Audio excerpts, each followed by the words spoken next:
anybody have any idea? யூஎஸ்ல இருந்து நம்ம என்ன வாங்கியிருக்கோம்? United States of America. Fundamental rights. Correct. Yes fundamental ரைட்ஸை நம்ம யூஎஸ் கான்ஸ்டிடியூஷன்ல இருந்து வாங்கியிருக்கோம். அதே மாதிரி அது இல்லாம வேற என்ன பொதுவா இது fundamental right even law college student கூட சொல்லுவாங்க, even lower class school students கூட சொல்லிருப்பாங்க. Judicial system madam. Judicial system. Judiciary. Yes. சமத்துவம். அப்புறம் சுதந்திரம், சமத்துவம், சகோதரம், removal of judges of the supreme court and high court. ஜுடிஷியரியோட ரிலேட்டடான பல விஷயங்களை நம்ம யூஎஸ்ல இருந்து தான் பாரோ பண்ணிருக்கோம். இப்ப நம்ம லிஸ்ட் பண்ணிக்கலாமா அதுல என்னென்ன சொல்லியிருக்காங்க அப்படின்னு சொல்லிட்டு.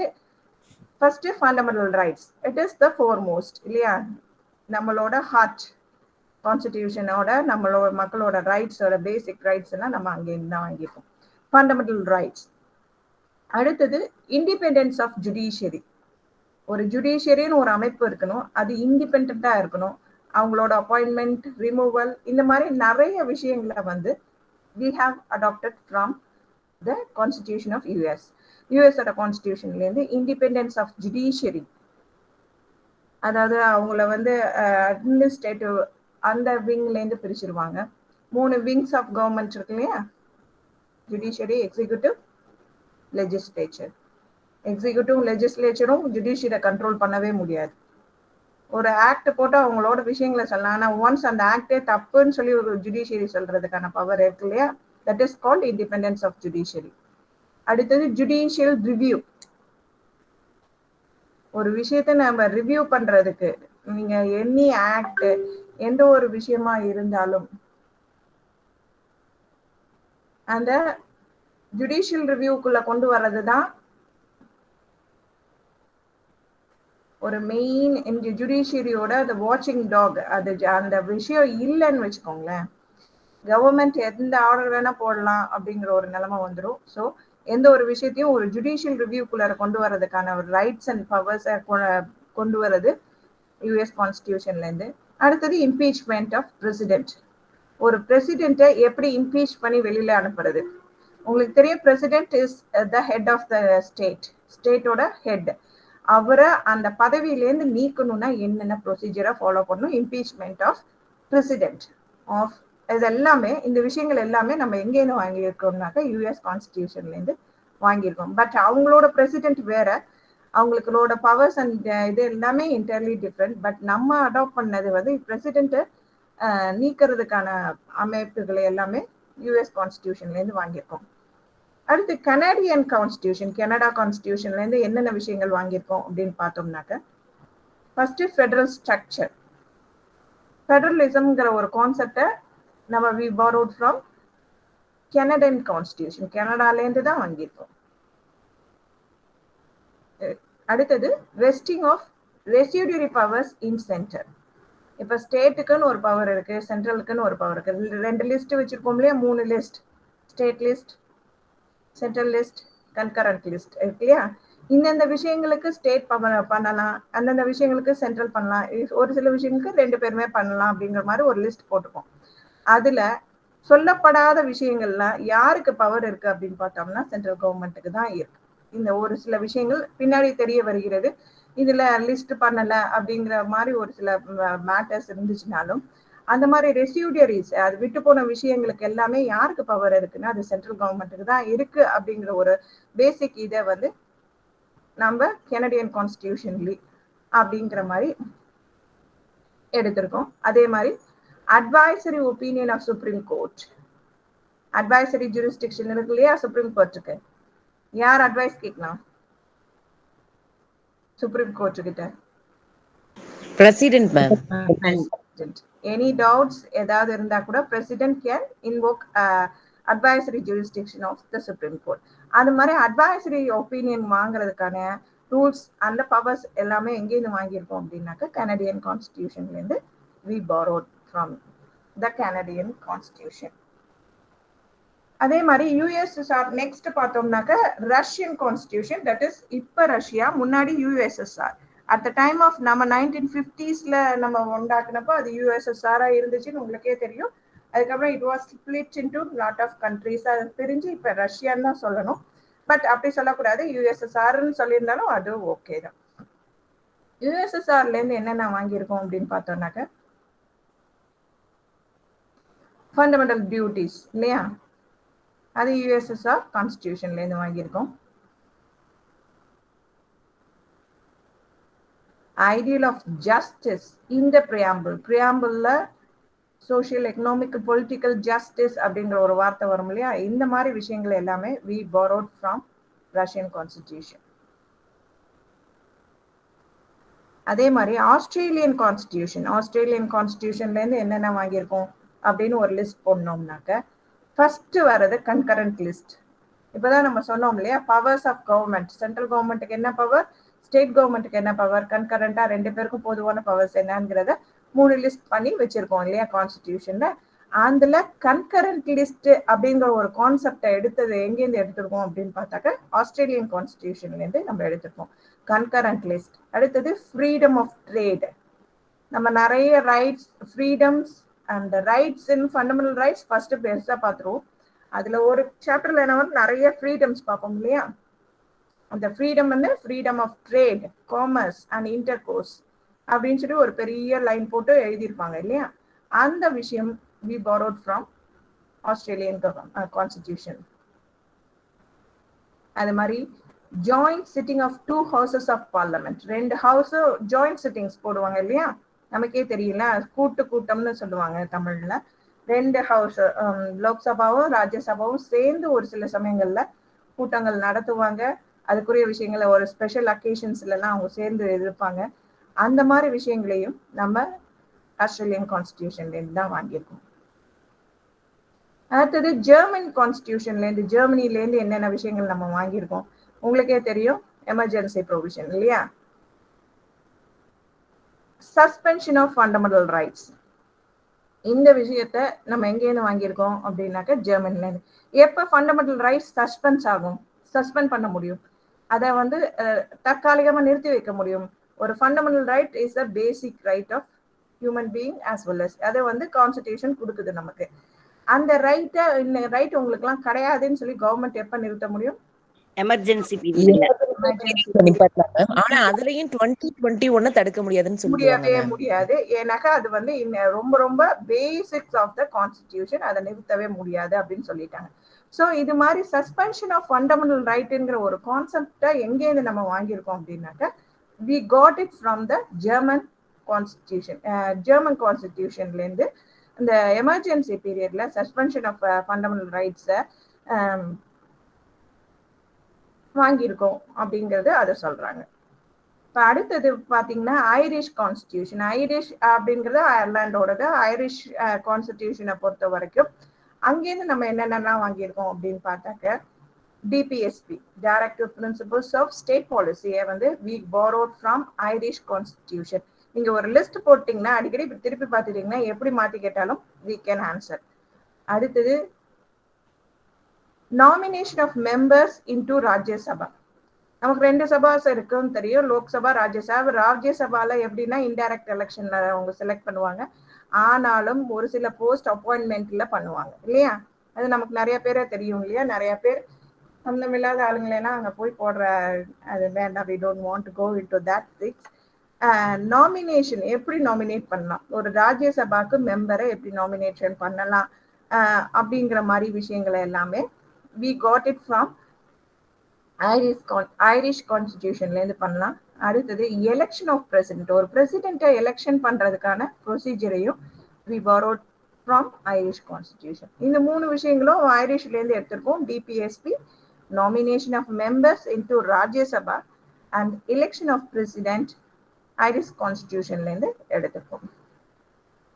இப்போ இதெல்லாம் பேசிக்ஸா நிறைய விஷயங்கள் நம்ம இந்த மாதிரி கான்ஸ்டிடியூஷன்ஸ்ல இருந்து எடுத்திருக்கோம். அது மாதிரி பிரெஞ்சு கான்ஸ்டிடியூஷன்ல இருந்து என்ன எடுத்திருக்கோம் அப்படின்னாக்க ideals of liberty, equality and fraternity இந்த பிரியாம்பிள்ல 3 லைன் வரும் இல்லையா. லிபர்ட்டி, ஈக்வாலிட்டி அண்ட் ஃப்ரெட்டர்னிட்டி அப்படிங்கிற மாதிரி ஒரு 3 லைன் வரும், 3 வேர்ட்ஸ் இன் 1 லைன்ல வரும். அந்த மாதிரி விஷயங்கள் பிரியாம்பிள்குள்ள சேர்க்கறதுக்கு மெயின் காரணமா இருந்தது எதுன்னா பிரெஞ்சு கான்ஸ்டிடியூஷன். பிரெஞ்சு கான்ஸ்டிடியூஷன்ல இருந்து அந்த வேர்ட்ஸை எடுத்திருக்காங்க. இப்ப அமெண்ட்மெண்ட் பண்ணணும், கான்ஸ்டிடியூஷன் அமெண்ட் பண்ணணும்னா அதுக்குரிய ப்ரொவிஷனை எங்கேருந்து வாங்கியிருப்பாங்கன்னு நம்ம நினைக்கிறீங்க? உங்களுக்கு தெரிஞ்சிருக்கும் இல்லையா? South Africa. Yes, South Africa. Amendment of Constitution, it is adopted from South African Constitution. South African Constitutionல இருந்து தான் அமெண்ட்மெண்ட்டுக்கு ப்ரொவிஷன்ஸ் எல்லாம் எடுத்தாங்க. ப்ரொசீஜர் எஸ்டாப்ளிஷ்ட் பை லா அப்படிங்கிற ஒரு வார்த்தையும் நீங்க நிறைய case லாஸ்ல they will give you அது இருக்கிற ப்ரொசீஜரை டீவியேட் பண்ணாதன்னு சொல்லியே கொடுப்பாங்க. மோஸ்ட் ப்ராபப்லி த ரிட்ஸ்ல எல்லாம் இருக்கும்போது ப்ரொசீஜர் எஸ்டாப்ளிஷ் பை எதுவுமே பேக் டோர் என்ட்ரியில வரக்கூடாது அப்படி இப்படிங்கிற மாதிரி எல்லாம் நிறைய சொல்லிட்டே இருப்பாங்க. அந்த விஷயங்கள் எங்கேருந்து நம்ம எடுத்திருக்கோம் அப்படின்னாக்க it is Japanese constitution. Japanese கான்ஸ்டிடியூஷன்ல தான் procedure establish by law. Rule of law வேற, ப்ரொசீஜர் எஸ்டாப்ளிஷ் பை லா வேற. ரெண்டுமே மோரல்லஸ் ஈக்குவல் மீனிங் தான் கொடுக்கும். பட் த வே அது இது ப்ரொசீஜரல் ஆஸ்பெக்ட்ஸ்ல வரும். அதுல வந்து ஒரு சட்டத்தினால் நிறுவப்பட்ட விஷய வழிமுறைப்படிதான் எந்த ஒரு விஷயத்தையும் செய்யணும். அது சட்டத்துக்கு மீறி அதை பேக்டோர் என்ட்ரியோ நடுவுல டீவியேட் பண்றதோ இந்த விஷயங்கள்லாம் செய்யவே கூடாது அப்படிங்கிறது இந்த அடாப்ஷன்.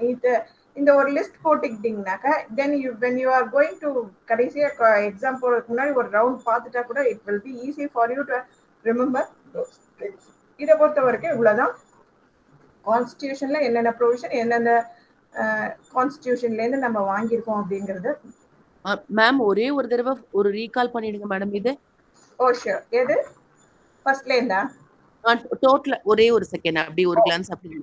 ஓகே, ஃபர்ஸ்ட் யூகே கான்ஸ்டிடியூஷன்ல பொறுத்த வரைக்கும் parliamentary form of government, rule of law, single citizenship. இது மூணுமே எங்கேருந்து வாங்கியிருக்கோம்னாக்கா UK constitution. The next is USA Constitution. அதுலேருந்து வாங்கினது fundamental rights, independence of judiciary, judicial review, impeachment of president. அது எல்லாமே வாங்கினது எங்கேருந்துன்னா USA Constitution. அடுத்து கனடியன் கான்ஸ்டிடியூஷன்லேருந்து கனடாலேருந்து எங்கேருந்து வாங்கியிருக்கோம்னாக்கா federal structure, vesting of residuary powers in centre, advisory opinion of Supreme Court. இது மூணுமே we got it from Canadian Constitution. Next USSR, then USSR, now Russian Constitution பொறுத்த வரைக்கும் fundamental duties and ideal of justice, social, economic, political. அந்த ideal of justice இருக்குல்ல, social, economic and political justice to all அப்படிங்கிற மாதிரி வரும் இல்லையா preambleல ஒரு word. அந்த வேர்டு எல்லாமே ரஷ்யன் கான்ஸ்டிடியூஷன்ல இருந்து தான் we got it. அடுத்தது ஆஸ்திரேலியன் கான்ஸ்டிடியூஷனை பொறுத்த வரைக்கும் concurrent list, freedom of trade, commerce and intercourse, joint sitting of two houses of parliament. Joint sitting of two houses of parliament இதெல்லாமே ஆஸ்திரேலியன் கவர்மெண்ட் கான்ஸ்டிடியூஷன்ல இருந்து வாங்கியிருக்கோம். அடுத்தது suspension of fundamental rights during emergency. எமர்ஜென்சில ஃபண்டமெண்டல் ரைட்ஸை சஸ்பெண்ட் பண்றது அது வந்து we got it from German. DPSP, nomination of members into Rajya Sabha, election of president. இதெல்லாம் எங்கேருந்து வாங்கியிருக்கோம் அப்படின்னு பார்த்தாக்க ஐரிஷ் கான்ஸ்டிடியூஷன்ல இருந்து வாங்கியிருக்கோம். Ideals of liberty, equality, fraternity இந்த பிரியாம்பிள் வந்து பிரெஞ்சு கான்ஸ்டிடியூஷன்ல இருந்து வாங்கியிருக்கோம். Amendment of constitution South African கான்ஸ்டிடியூஷன்ல இருந்து. ப்ரொசீஜர் எஸ்டாப்ளிஷ் பை லா வந்து ஜாப்பனீஸ் கான்ஸ்டிடியூஷன்ல இருந்து we borrowed. இவ்வளவுதான் இந்த லிஸ்ட்டை பொறுத்த வரைக்கும் இவ்வளவு விஷயங்கள் தான் நம்ம அங்கேருந்து வாங்கிக்கோம். மித்தது எல்லாமே நம்ம வாங்கி மாத்தி மாத்தி வச்சிருக்கோம். அடுத்து லாஸ்ட் சொன்னது ஜப்பானா ma'am? Japanese. Yes, Japan. Procedure establish by law வந்து ஜப்பான் கான்ஸ்டிடியூஷன்ல இருந்து வாங்கியிருக்கோம். Okay ma'am, thank you ma'am. Thank you ma'am. முகப்பிரியில ஏதோ சொன்னீங்க மேம். பிரியாம்பிள்ல ஏதோ அதர் ஸ்டேட்ல இருந்து வாங்கியிருக்கோம் ஏதோ ஒரு வேர்ட். அதாவது ideals of liberty, equality and fraternity இந்த பிரியாம்பிள். அது வந்து பிரெஞ்சு கான்ஸ்டிடியூஷன்ல நீங்க பிரியாம்பிள் எடுத்து பார்த்தாலே தெரியும். லைனா மூணு வேர்ட்ஸ் சொல்லி சொல்லுவாங்க. அதுல லிபர்ட்டி, ஈக்குவாலிட்டி அண்ட் ஃபெட்டர்னிட்டி அப்படிங்கிற ஒரு 3 வேர்ட்ஸ் வந்து லைனா வரும். அந்த 3 வேர்ட்ஸை பிரியாம்பிள்குள்ள சேர்க்கறதுக்கான மெயின் சோர்ஸ் எங்கேருந்து வாங்கியிருக்காங்கன்னா பிரெஞ்சு கான்ஸ்டிடியூஷன்ல இருந்து வாங்கியிருக்காங்க.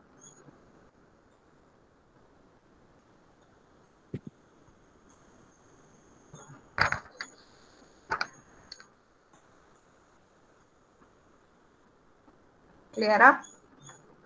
இப்ப நம்ம நெக்ஸ்ட் இதுக்கு போய்க்கலாமா? Thank you ma'am. President of India. இந்த விஷயம் இப்போ ஒன் பை ஒன்னா ஒரு சில இம்பார்ட்டன்ட் ஃபேக்ட்ஸ் அண்ட் சர்க்கம்ஸ்டான்சஸை நம்ம பார்க்க போறோம். பிரசிடென்ட் ஆஃப் இந்தியாவை பொறுத்த வரைக்கும் இன்னைக்கு இருக்கிற பிரசிடென்ட் எத்தனாவது பிரசிடென்ட்? 14வது பிரசிடென்ட் மேம். நவ் 14 பிரசிடென்ட்ஸ் இது வரைக்கும் நம்ம கிட்ட இருந்திருக்காங்க. இப்ப இருக்கிறவர் 14th பிரசிடென்ட் இல்லையா? அந்த லிஸ்ட் உங்களுக்கு எல்லாமே நல்லாவே தெரியும். இதுல ஒரு முக்கியமான ஒரு சில விஷயங்களை நம்ம பார்த்துக்கலாம். இதுல 2 தடவை பிரசிடென்டா இருந்தவர் யார்? Any idea? ஒரு president 2 times he has been elected as a president அப்படிங்கிறது யார்? ஜாகிர் ஹுசேனா madam? No, the only president. Indira Gandhi. No, Rajendra Prasad ma'am. Rajendra Prasad. correct. Yes, the only president who occupied the office of the president for 2 times அப்படின்னு பார்த்தாக்க doctor Rajendra Prasad அவருதான். First constituent assembly adapt பண்றதுக்கு முன்னாடி அவர் தான் பிரசிடென்டா இருந்தாரு. அதுக்கப்புறம் அபிஷியலாவும் ஒரு இன்னொரு தடவை பிரசிடென்டா இருந்தாரு.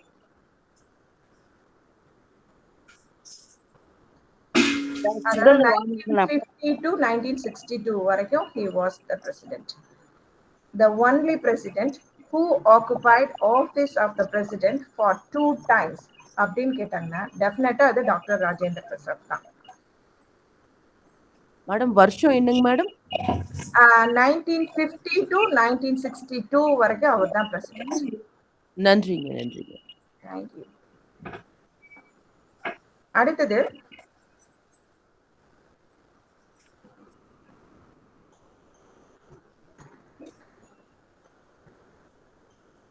ஆபீஸ்ல இருக்கும்போதே இறந்து போன பிரசிடென்ட்ஸ் எல்லாம் யாரு? 2 பேர் இருக்காங்க. 2 presidents died during in office. அவங்க ஆபீஸ்ல பிரசிடென்ட்டா இருக்கும்போதே இறந்து போன 2 பேர். The 2 presidents who are all died in office during office.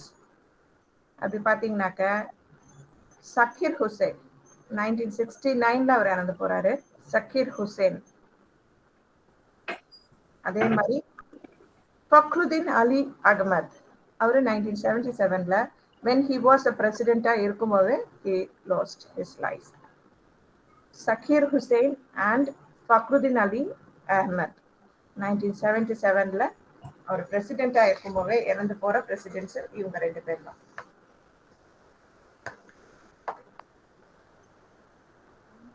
இப்ப பிரசிடென்ட் இல்ல, வைஸ் பிரசிடென்ட் இல்ல, அப்ப யார பிரசிடென்ட்டா ஆக்ட் பண்ணுவாங்க? உச்ச நீதிமன்ற தலைமை நீதிபதி மேம்.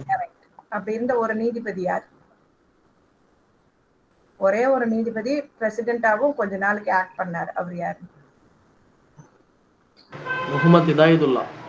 எஸ், ஹிதாயத்துல்லா தான் பிரசிடென்ட்டா கொஞ்ச நாளைக்கு வர்க் பண்ணார். மேடம் பேர் கொஞ்சம் தெளிவா சொல்லுங்க மேடம். ஹிதாயத்துல்லா. ஹிதாயத்துல்லா. HIDAYUTALLA.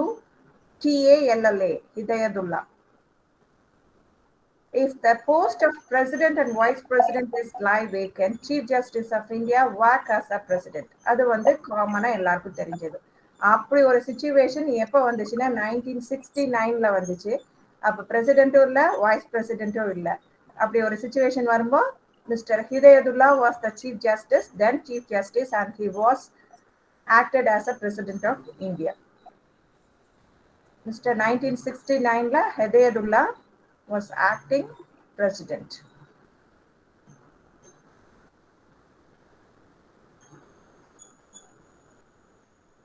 அடுத்தது பாத்தீங்கன்னாக்க அன்அப்போஸ்டா ஒரு கேண்டிடேட்டா எலெக்ட் பண்றாங்க.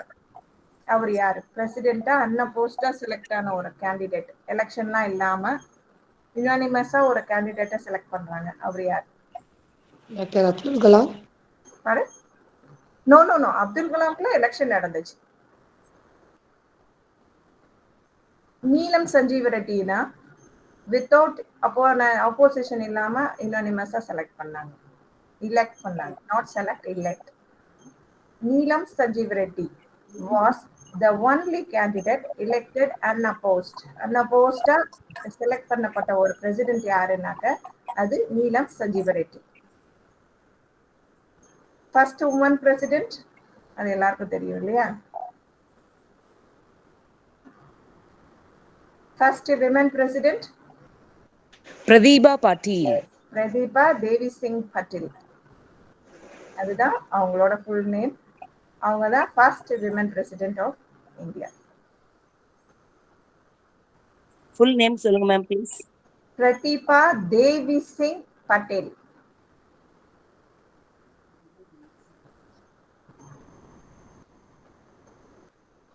இப்ப பிரசிடென்ட் ரிசைன் பண்ணனும்னா யார்கிட்ட ரெசிக்னேஷன் லெட்டர் கொடுப்பாரு?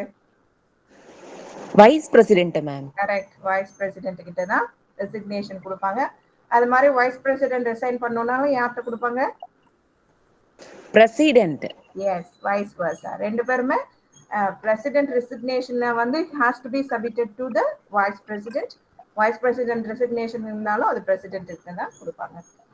இந்த மாதிரி ஒரு ட்ரிக்கியா அவங்க சொல்லப்போற விஷயங்களை நம்ம லிஸ்ட் அவுட் பண்ணிக்கிட்டோம்னா when we are going திருப்பி ரிப்பீட்டேஷன் பார்க்கும்போது ஈஸியா இருக்கும். தென் நம்ம எக்ஸாம்க்கு முன்னாடி ஒரு ஃபைனல் ரவுண்ட் போகும்போது it will be easy for you to go ஸ்பீடா நம்ம போறதுக்கு. ஏன்னா அவ்வளோ வாஸ்ட் விஷயங்களை நம்ம அதுக்குள்ள அந்த நேரத்துக்குள்ள ரிமெம்பர் பண்ணணும் இல்லையா? அதுக்காக தான் யூ ஜஸ்ட் ஹாவ் இது மாதிரி ஒரு 25 லிஸ்ட் வச்சிருக்கேன். Will go to it, keep it. அது அடிக்கடி ஒரு தடவை மறக்கும் மாதிரி இருக்குன்னா திரும்பி பார்த்துக்கோங்க. It will easy to score some marks.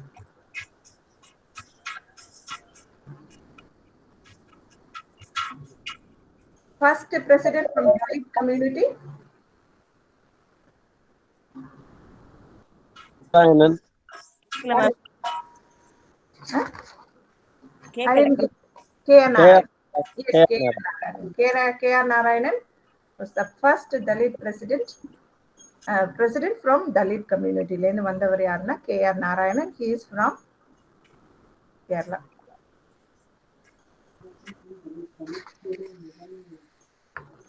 Age எல்லாம் உங்களுக்கு தெரியல, யார் யாரை எந்தெந்த ஏஜ்ல அப்பாயிண்ட் பண்ணணும், அவங்களோட மேக்ஸிமம் ஏஜ் லிமிட், இதெல்லாம் ஒரு ஜஸ்ட் ஒரு ரிமெம்பரன்ஸ் பார்த்துக்கணும்.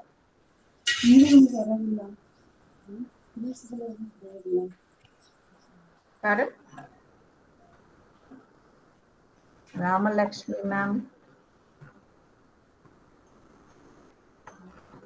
அதுக்கப்புறம் ஒரு நிறைய இருக்கு. எஸ், ஒன்றும் இல்லை மேம், சாரி மேம், எப்படி ஆனது? No issue, no issue. Okay ma'am. இப்போ நம்ம கவர்மெண்ட்டை பொறுத்த வரைக்கும் நிறைய கமிஷன் போடுவாங்க இல்லையா? பே கமிஷன், அந்த கமிஷன், இந்த கமிஷன்லாம் கேட்டிருக்கோம். அட்மினிஸ்ட்ரேட்டிவ் ரிஃபார்ம் கமிஷன் அப்படின்னு ஒரு கமிஷன் இருக்கு, தெரியுமா உங்களுக்குலாம்? Administrative reform commission of in India. அவங்க தான் பேசிக் இது வரைக்கும் பழக்கத்துல இருந்த விஷயங்களா மாத்துவாங்க. அது மாதிரி அட்மினிஸ்ட்ரேட்டிவ் ரிஃபார்ம் கமிஷன், ஏஆர்சின்னு சொல்லுவாங்க, கவர்மெண்ட் ஆஃப் இந்தியா. எதுக்கு அப்படின்னா recommendation for reviewing the public administration system. ஒரு பப்ளிக் அட்மினிஸ்ட்ரேஷன் சிஸ்டமை ரிவ்யூ பண்றதுக்கு இவ்வளோ நாள் நம்ம ஃபாலோ பண்ணிட்டு இருக்க ப்ரொசீஜர்ஸ்லாம் கரெக்டா, இன்னும் வேற என்ன விஷயங்கள்லாம் அதுல இன்கார்பரேட் பண்ணலாம்னு சொல்லிட்டு ஒரு கமிஷன் ஆஃப் அப்பாயிண்ட் பண்ணுவாங்க. They will give support, submit a report கொடுப்பாங்க. on the basis of reportல they will reform, பெரிய reformations எல்லாம் on the basis of report of administrative reform commission, ARC base பண்ணி தான் கொடுப்பாங்க. இப்போ ஏஆர்சியை பொறுத்த வரைக்கும் 2 ஏஆர்சி வந்திருக்கு நம்ம இந்தியாவில் பொறுத்த வரைக்கும். அது யாரு? ஃபர்ஸ்ட் ஏஆர்சியை பொறுத்த வரைக்கும் 1966ல ஒரு எஸ்டாப்ளிஷ் பண்றாங்க. First ARC was established on 5th January 1966. இனிஷியலா அதுக்கு யார் சேர்பர்சனா இருந்தாக்க? மொரார்ஜி தேசாய் தான் இருந்தாரு. அவர் afterwards he became a president, prime minister ஆன பிறகு ஹனுமந்துல்லா அப்படிங்கிறவர் தான் அதோட சேர்பர்சனா இருந்தார். ஃபர்ஸ்ட் சேர்பர்சன் யார் இருந்தாக்கா? மொரார்ஜி தேசாய். ஏஆர்சியோட ஃபர்ஸ்ட் சேர்பர்சன் யாருன்னாக்கா மொரார்ஜி தேசாய். அவர் பிரைம் மினிஸ்டர் ஆனதுக்கு அப்புறம் ஹனுமந்துல்லா அப்படிங்கிறவர், ஹனுமந்தையாங்கிறவர் வந்து he will acted as a chairperson. அதே மாதிரி செகண்ட் அட்மினிஸ்ட்ரேட்டிவ் ரிஃபார்ம் கமிட்டி எப்ப கான்ஸ்டிடியூட் பண்றாங்கன்னாக்கா 2005, 31st August 2005. யாரோட சேர்மன்ஷிப் கீழே வருதுன்னா வீரப்ப மொய்லி. வீரப்ப மொய்லிங்கிறவர் கீழே தான் செகண்ட் அட்மினிஸ்ட்ரேட்டிவ் ஏஆர்சியை ஃபார்ம் பண்றாங்க 2005ல. இந்த 2005ல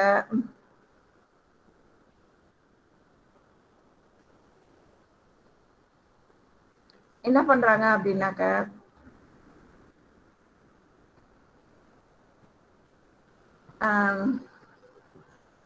வீரப்ப மொய்லியோட சேர்மன்ஷிப்ல வந்துச்சுன்னு சொன்னேன் இல்லையா. அவரு 2005ல இருந்து 2009 வரைக்கும் அதுக்கு சேர்மனா இருக்காரு. ஆனா 2009ல ஹி ரிசைன்ட். வி ராமச்சந்திரன்ங்கிறவர் வந்து அதுக்கப்புறம் சேர்மனா அப்பாயிண்ட் பண்றாங்க.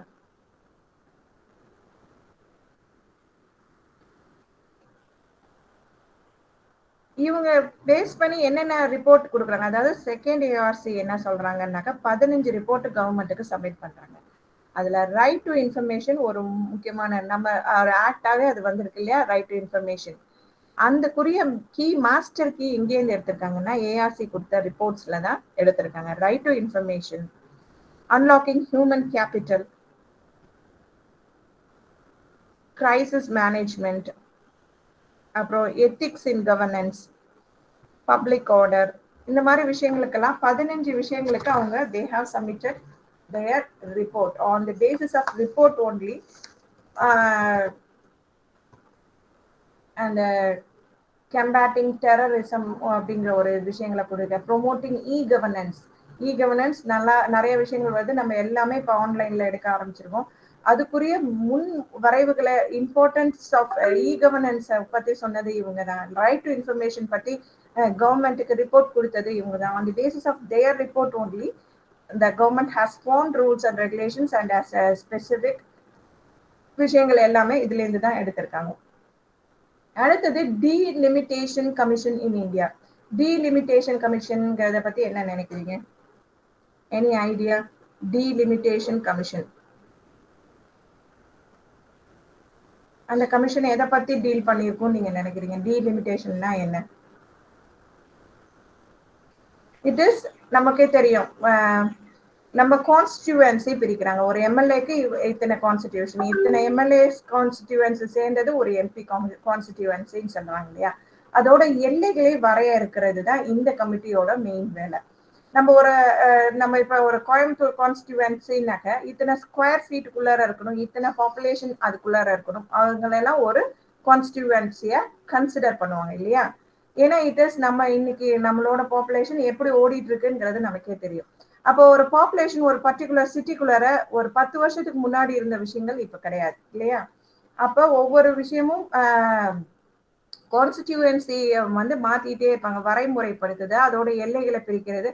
முன்னாடி 1, 2, இப்ப 1, 2, 3 எல்லாம் பிரிக்க ஆரம்பிச்சிட்டாங்கல்ல. ஈஸ்ட் வெஸ்ட்னா ஒரு ஃபர்ஸ்ட் பாத்தீங்கன்னா வெறும் கோயம்புத்தூருக்கு வந்து ஒரே ஒரு எம்பி தான் இருப்பாங்க. இப்ப ஈஸ்ட் வெஸ்ட் எல்லாம் பிரிக்க ஆரம்பிச்சிட்டாங்க.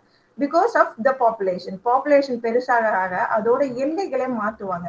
ஒரு கான்ஸ்டிடியூவன்சியோட எல்லைகளை மாத்துறது அது யாரு பண்ணுவாங்கன்னாக்க டீலிமிட்டேஷன் கமிஷன் இன் இந்தியா. அவங்க தான், இந்த கமிஷன் தான் இதை டிசைட் பண்ணுவாங்க. ஒரு ஸ்டேட்டுக்குள்ளார எத்தனை கான்ஸ்டிடியூவன்சி இருக்கணும், அந்த ஒரு கான்ஸ்டிடியூவன்சில எத்தனை பாப்புலேஷன்ஸ் இருக்கும், இத்தனை பாப்புலேஷன் இருந்தா அதை ஒரு கான்ஸ்டிடியூவன்சியா பிரிச்சிருவாங்க. இந்த மாதிரி எந்தெந்த வரையறைகள், அதோட வரையறை, எந்த எல்லை இருக்கணும், இது மாதிரி விஷயங்கள் எல்லாமே செய்யறது யாருன்னாக்க டீலிமிட்டேஷன் கமிஷன். அதை யார் அப்பாயிண்ட் பண்ணுவாங்க அப்படின்னு பார்த்தாக்க ஆப்வியஸ் இந்த விஷயங்கள்லாம் செய்ய போறது யாரு? சென்ட்ரல் கவர்மெண்ட் தான். The Delimitation Commission demarcates the boundaries of parliamentary constitutions as per the provisions of Delimitation Act. Delimitation Act of 2002 அப்படின்னு சொல்லி ஒரு ஆக்ட் இருக்கு. அந்த ஆக்டுக்கு பேஸ் பண்ணி இவங்க தான் எம்பியோட தொகுதிகளை வரையறை செய்கிறது யாரு அப்படின்னு பார்த்தாக்க டீலிமிட்டேஷன் கமிஷன் ஆஃப் இந்தியா. இவங்க எதை பேஸ் பண்ணி, எந்த சென்சஸை பேஸ் பண்ணி இவங்க பிரிக்க போறாங்க அப்படின்னு பாத்தீங்கன்னாக்க 2001 சென்சஸை பத்தி தான் பேஸா வச்சு எடுக்க போறாங்க. 2011ல சென்சஸ் எடுத்தாங்க, ஆனா அது எந்த அளவுக்கு சக்சஸ்ன்னு தெரியல. 2021ல சென்சஸை எடுக்கல, அது நமக்கே தெரியும் ஏங்கிறது. அதனால it is the basis of delimitation எதை பேஸ் பண்ணி எடுப்பாங்க அப்படின்னு பார்த்தீங்கன்னா 2001 சென்சஸை பேஸ் பண்ணி தான் அந்த எம்பி தொகுதிகளின் வரையறைப்படுத்துவார்கள்.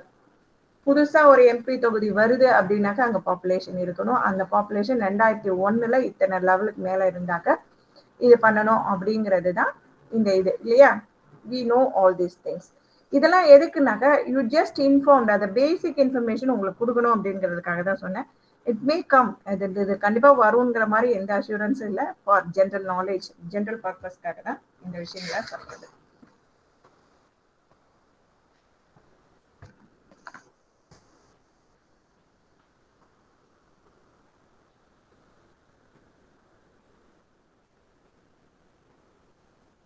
லெவன்த் ஷெட்யூல் ஆஃப் கான்ஸ்டிடியூஷன் எதை பத்தி பேசுதுப்பா? பஞ்சாயத்து ராஜ். பஞ்சாயத்து ராஜ். எந்த amendment? 73 amendment ma'am. Yes, 1992 73 amendment. Very good, நல்லா நான் ஞாபகம் வச்சிருக்கீங்க. It's very very nice. அது மாதிரி எல்லா நம்ம அந்த 12 ஷெட்யூல்ஸையும் கரெக்டா வச்சுட்டு அது எப்போ கொண்டு வந்தாங்க, என்னென்ன விஷயங்கள் இருக்குன்னாக்கா அதுலேருந்து ஒரு மார்க் கண்டிப்பா அதை வீக்கர் பண்ணிக்கலாம். அப்புறம் ஒரு லிஸ்ட் ஆஃப் இம்பார்ட்டன்ட் ஃபண்டமெண்டல் ரைட்ஸை பொறுத்த வரைக்கும் ஒரு லிஸ்ட் ஆஃப் டாக்குமெண்ட் இது வச்சிருக்கேன், கேசஸ் வச்சிருக்கேன். அது மோஸ்ட் ப்ராபபிளி நீங்க எழுதியிருப்பீங்கன்னு நினைக்கிறேன். கான்ஸ்டிடியூஷன் எடுத்துட்டு இருக்காங்கல்ல இல்லையா? எடுத்து முடிச்சிட்டாங்களா? யார் எடுத்தா கான்ஸ்டிடியூஷன்? ராதா சார் எடுத்தாங்க மேம். எடுத்து முடிச்சிட்டாங்கல்ல, சார் எடுத்துட்டாங்க இல்லையா? Yes ma'am. ஓகே, அப்படின்னாக்க நான் கேட்குற இதுக்கெல்லாம் கிட்டக்கிட்டன்னு சொல்லிடுவீங்க, நம்மளும் கிட்டக்கிட்டன்னு போயிடலாமா? Okay ma'am. கேஸ் லாஸ் பத்தி மட்டும் பார்க்கோம். இப்ப ஒரு லிஸ்ட் பண்ணிக்கோங்க. ஒரு ரொம்பலாம் இல்லை, ஒரு 10 கேஸ் தான் இருக்கு. கிடுகிடுன்னு பார்த்துட்டோம்னாக்க உங்களுக்கும் ஒரு ரீகலெக்ட் பண்ண மாதிரி இருக்கும். Right to go abroad, Maneka Gandhi case ma'am. Sawant Singh Sawhney அது இருக்கு. அது வந்து ஃபண்டமெண்டல் ரைட்ஸ்ல வேற ஒரு கான்செப்ட்ல செஞ்சிருவாங்க. பட் இது வந்து வெளியில போறதுக்கான உரிமைகளும் நமக்கு இருக்குன்னு சொன்னது யாருன்னா Sawant Singh Sawhney. 1967 3 SCR, 1967 supreme court, 1836 அதுதான் அதோட இது. ஒரு வாட்டி ரிப்பீட் பண்ணுங்க madam. Right to go abroad, Sawant Singh Sawhney. Sawant SATWANT, Singh SINGH, SAWHNEY, Sawhney. AR 1967 supreme court,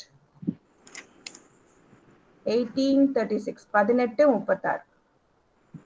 அது ரொம்ப கேஸ் லாஸ்லாம் ரொம்ப இதா இது சைட்டேஷன்ஸ் இது இல்லை, இருந்தாலும் ஒரு நாலேஜுக்காக வச்சுக்க சொன்னாங்க. Right against solitary confinement. Solitary confinement ரொம்ப ரொம்ப முக்கியமான கேஸ்லாம் உங்களுக்கு கண்டிப்பா தெரிஞ்சிருக்கும். Sunil Batra versus Sunil Batra, Delhi administration, 1978 supreme court, 1675. அது தெரிஞ்சிருச்சு.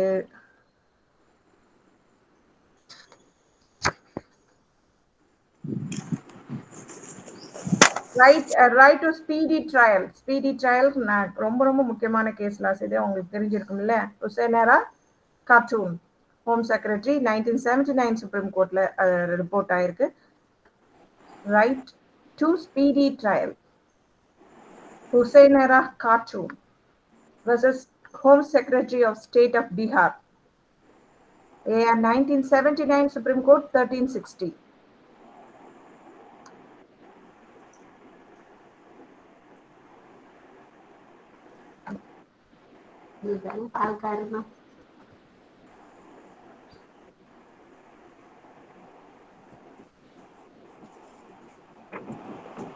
Right against public hanging, பொது இடத்துல தூக்கு தண்டனைக்கு தடை விதித்த விஷயம் இதுனாக்க AG of India versus Lachma Devi, 1989 supplementary 1 ACC 269-64.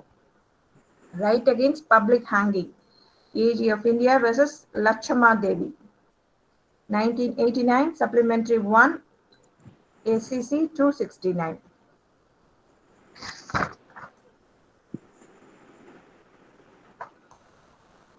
Ma'am அந்த கேஸ் ஜஸ்ட் 1 செகண்ட் சொல்லுங்க. Right to hang. Right against public hanging. Public hanging, not hanging கிடையாது. பப்ளிக்கா போடுறாங்க இல்லையா, தண்டனை கொடுக்கறதுக்கான இது வந்து நமக்கு ஒரு ரைட் இருக்கு. பப்ளிக்காலாம் தூக்கு தண்டனை கொடுக்க முடியாதுங்கிறது. அது வந்து சொன்னது வந்து AG of India, advocate general of India versus Lachma Devi, LACHA Lachma Devi, DEVI, 1989, supplementary 1, SCC 269.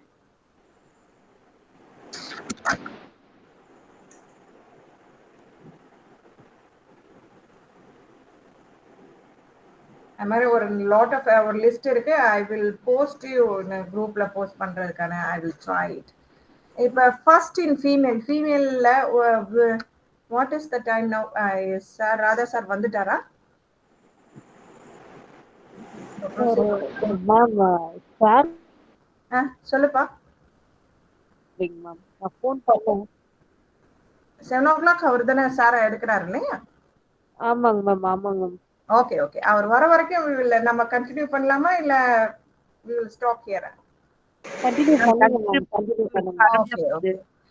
It is எனக்கு ஒரு லிஸ்ட் நீங்க ரெடி பண்ணி வச்சிட்டீங்கன்னாங்க it will be helpful in ஃபியூச்சர்ல அப்படிங்கிறதுக்காக தான் நான் ரெடி பண்ணி வச்சிருந்தது.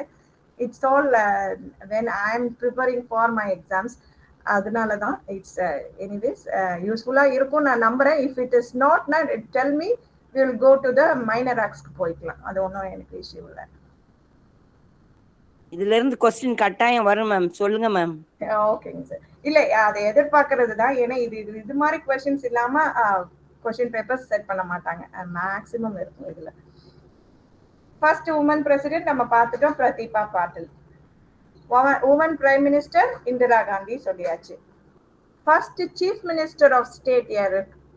Women chief minister of state. ஒரு ஸ்டேட்டுக்கு ஒரு சீஃப் மினிஸ்டரா வந்தது யாரு?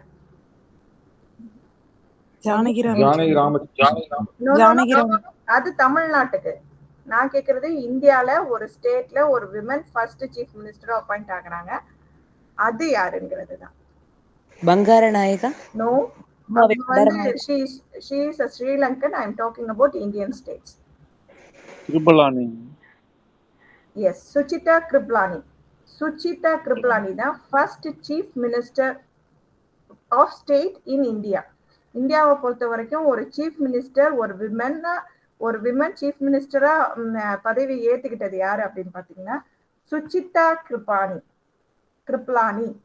சுச்சிதா கிருப்லானி. அது மாதிரி ஃபர்ஸ்ட் உமன் மினிஸ்டர் யாரு? மேம் அவங்க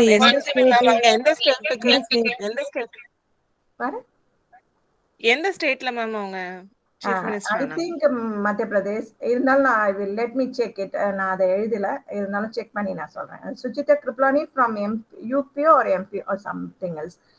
ஐ வில் செக் இட் அவுட். நான் நெக்ஸ்ட் கிளாஸ்ல அதை கிளாரிஃபை பண்ணிடுறேன். சரிங்களா?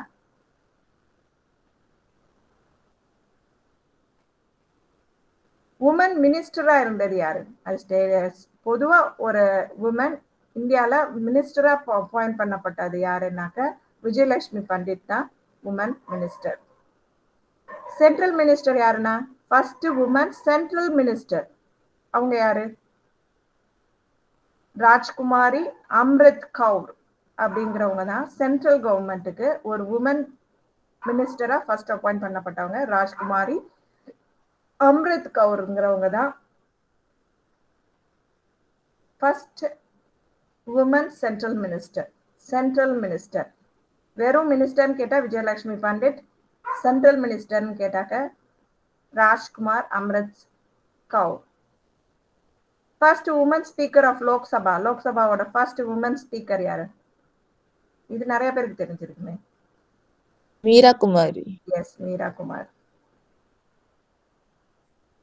குமார் தான் first woman speaker of Lok Sabha. லோக்சபாக்கு ஸ்பீக்கரா இருந்தவர் அவங்க தான். அதே ஒரு ஸ்டேட் அசம்பிளிக்கு ஸ்பீக்கரா இருந்த உமன் யாரு?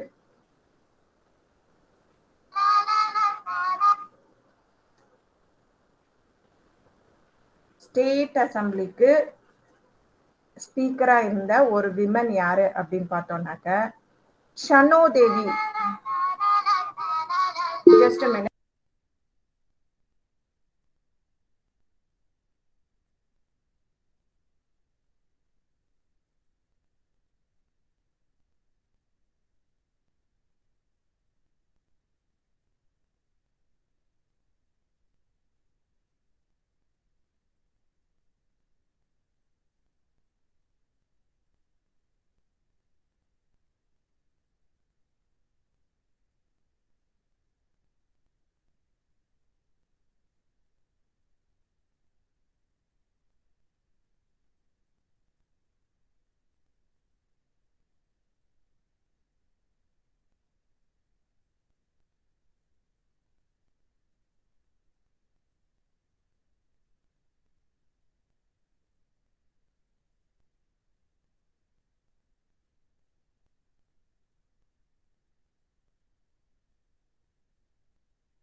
Sorry for the inconvenience. அது ஒரு சின்ன பிரேக் வந்துச்சு.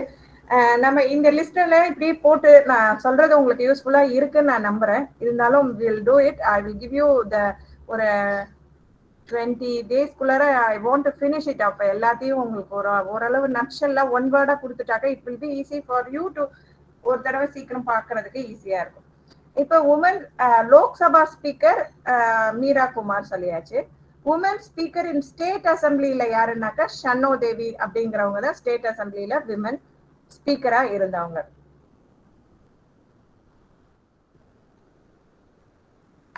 இந்தியன் நேஷனல் காங்கிரஸ்க்கு ஃபர்ஸ்ட் உமன் லீடர் யாரு? Woman president Indian National Congress. I am talking about previous independence. இப்ப இருக்க காங்கிரஸை பத்தி நான் பேசல. இந்தியன் நேஷனல் காங்கிரஸ்னு ஒன்று இருந்துச்சு இல்லையா, இண்டிபெண்டன்ஸ்க்கு முன்னாடி நமக்கு சுதந்திரம் வாங்கி கொடுக்க ஒரு கட்சி இருந்துச்சு இல்லையா, அந்த கட்சியோட ஃபர்ஸ்ட் விமன் பிரசிடென்ட் யாரு? Sarojini Naidu. No, Annie Besant is the first women president of Indian National Congress. Annie Besant the first women president for Indian National Congress. Indian National Congress ku women president Annie Besant. இந்த இதுக்கு answer உங்களுக்கு எல்லாருக்கும் தெரியும். UN ஜெனரலுக்கு first women பிரசிடென்டா இருந்த Indian யாரு?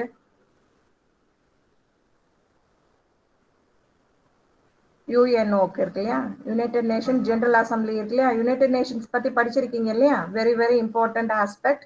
ஒரு தடவையாவது at least exam முன்னாடி படிச்சிருங்க. யுனைடெட் நேஷன் ஆர்கனைசேஷன்ஸ் பத்தி நல்லா படிச்சுக்கோங்க. It is one of the ஜிகேனாக்க நம்ம எப்படி கான்ஸ்டிடியூஷனை இந்தியாவில் விட முடியாதோ அதே மாதிரி யூஎனோட பேசிக் விஷயங்களை பல கேள்விகள் வர்றதுக்கான வாய்ப்பு இருக்குது. இப்போ யுனைடெட் நேஷன் ஆர்கனைசேஷன் இருக்குங்கிறது உங்களுக்கு தெரியும். ஐநா சபைன்னு சொல்றாங்க இல்லையா, ஐநாவோட ஜெனரல் அசம்பிளி பொது சபையோட ஃபர்ஸ்ட் விமன் பிரசிடென்ட் யாரு அப்படின்னு பாத்தீங்கன்னாக்க விஜயலட்சுமி பண்டிட் தான் first women president of India UN general assembly.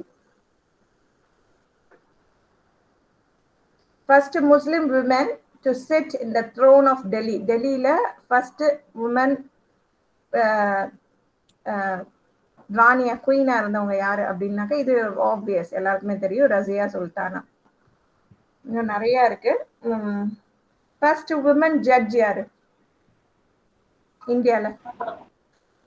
நான் சொல்றது சுப்ரீம் கோர்ட், ஹை கோர்ட் இது மாதிரி எந்த இதுவும் கிடையாது. Pratibha Patil ma'am. Pratibha Patil. No. Pratibha Patil. Fatima Bivia, ma'am. No. Fatima Bivia. No. She is first women judge of Supreme Court. Supreme Court ku women judge ah ponavanga Fatima Bibi. First Leela Seth. No. Anna Chandiங்கிறவங்க தான் first ஜட்ஜாவே appoint பண்ணப்பட்டவங்க. அண்ணா சாண்டி அவங்க தான் first judge, woman judge to supreme கோர்ட்டுக்கும் அவங்க தான் first woman judge. Fathima Beevi வந்து first chief justice of woman chief justice of supreme court. Woman ma'am advocate யாரு? என்ன அந்த பேரை சொல்லுங்க ma'am. Anna Chandy. She's Anna Chandy. ANNACHANDI. Anna Chandy. அவங்க தான் first judge, woman judge. First woman advocate யாரு? இது நிறைய பேருக்கு தெரிஞ்சிருக்கும் இல்லையா?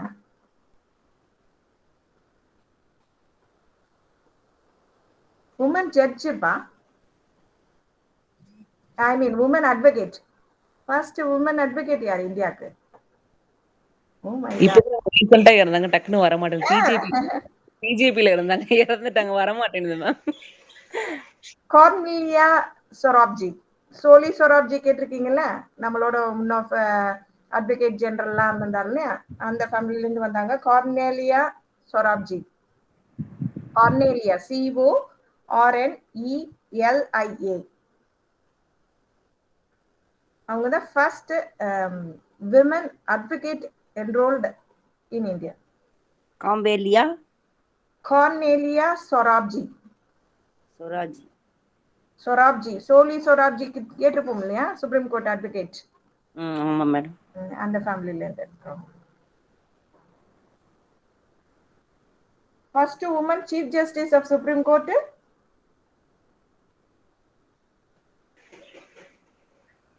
அண்ணா சாந்தின்னு சொன்னீங்க மேம். நோ அவங்க judge, chief justice Fathima Beevi அம்மா. Fatima Bibi ma'am. Fathima Beevi தான் first woman chief justice of India.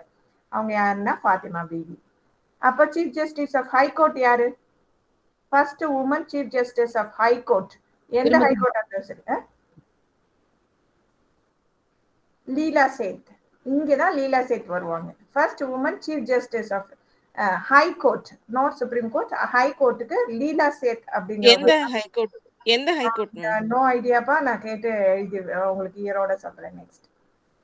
Ma'am இப்ப ஹை கோர்ட்ல அவங்க தலைமை நீதிபதியா வந்தாங்களா இல்ல ஹை கோர்ட் நீதிபதியா வந்தாங்களா மேம்? அந்த லீலா கோர்ட் நீதிபதி அப்படி இல்ல, தலைமை நீதிபதி. ஒரு ஹை கோர்ட்டுக்கு தலைமை நீதிபதியா வந்த ஃபர்ஸ்ட் உமன் யாருன்னா லீலா சேத். சுப்ரீம் கோர்ட்டுக்கு ஃபர்ஸ்ட் தலைமை நீதிபதியா வந்தது யாருன்னா Fathima Beevi.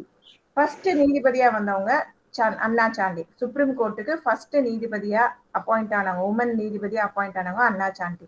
First chief justice of supreme court Fathima Beevi. First woman chief justice of high கோர்ட்னா லீலா சேத். அவ்வளவுதான், simple.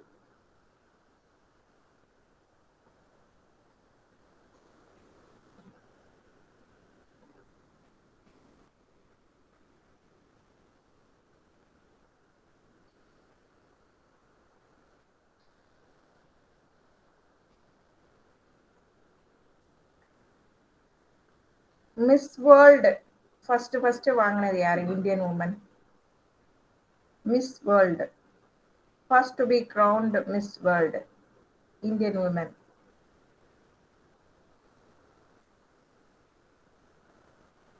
Advocates,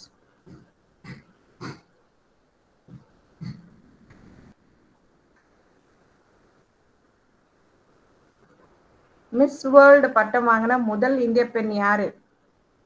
Sushmita sir. No, Reita Faria 1969 வாங்கிட்டாங்க. Rita Faria.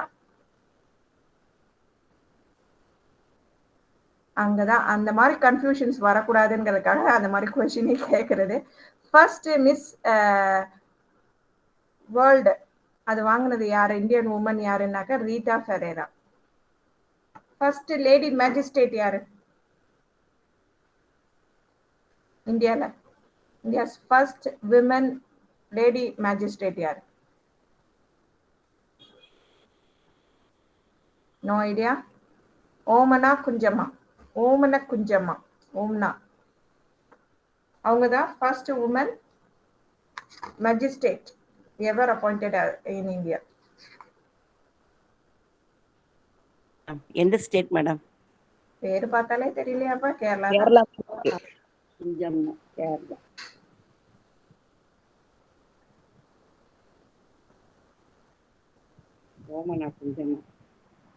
First Indian women to win Nobel prize யாரு?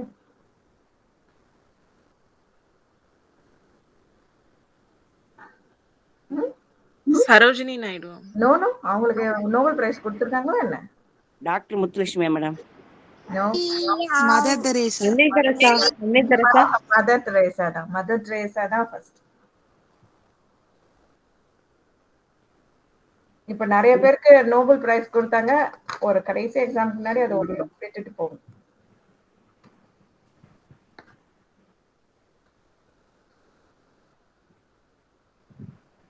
First Sikh president of India யாரு?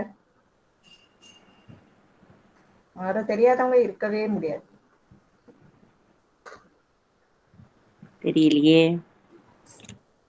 Question புரியல ma'am. First Sikh president of India. சீக்கியர்கள்ல first president ஆனவர் யார்? Zail Singh madam.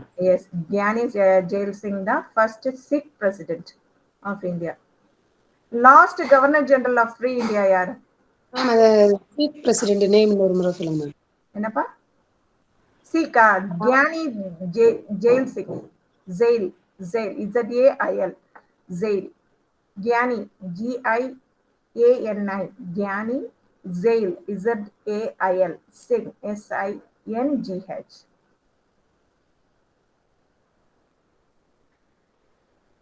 Last governor general யாரு? Mountbatten. சரியார். Last governor general Mountbatten கிடையாது. ராஜகோபாலாச்சாரியார். அவர் தான் லாஸ்ட் கவர்னர் ஜெனரல். இங்கிலீஷ்காரர்ல கடைசி மவுண்ட் பேட்டன். கரெக்ட், அது கரெக்ட். பட் ராஜகோபாலாச்சாரி தான் last governor general of India. First viceroy of India யாரு? வைஸ்ராய்.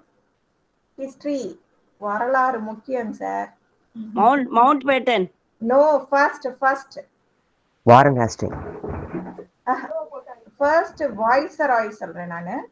முதல் வைஸ்ராய். மேம் அது தமிழ்ல சொல்லுங்க ma'am. Rajendra Canning. Lord Canning. Yes, Lord Canning. Canning CANNING. அவர் தான் ஃபர்ஸ்ட் வைஸ்ராய் ஆஃப் இந்தியா. வைஸ்ராயா வரவங்க யாருன்னாக்க கேனிங் தான். லார்ட் கேனிங் தான் first viceroy. First Indian to ஸ்பேஸ்க்கு போனது யாரு? அது கண்டிப்பா தெரியும் உங்களுக்கு. First Indian in space. ஸ்பேஸ்க்கு போன முதல் இந்தியன். கல்பனா சாவ்லா. ராகேஷ் சர்மா. எஸ், ராகேஷ் சர்மா தான் first Indian in space.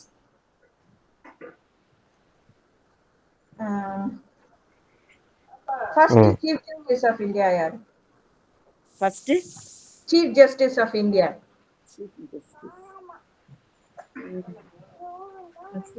Rajendra Prasad ma'am. அவர் பிரசிடென்ட்ப்பா. சீஃப் ஜஸ்டிஸ் நான் கேக்குறேன். லீலா ஷேக். நோ, அது உமன். அதுவுமே தப்பு. லீலா சேர்த்து சுப்ரீம் கோர்ட் கிடையாது. Chief justice of India HK Kania. KANIA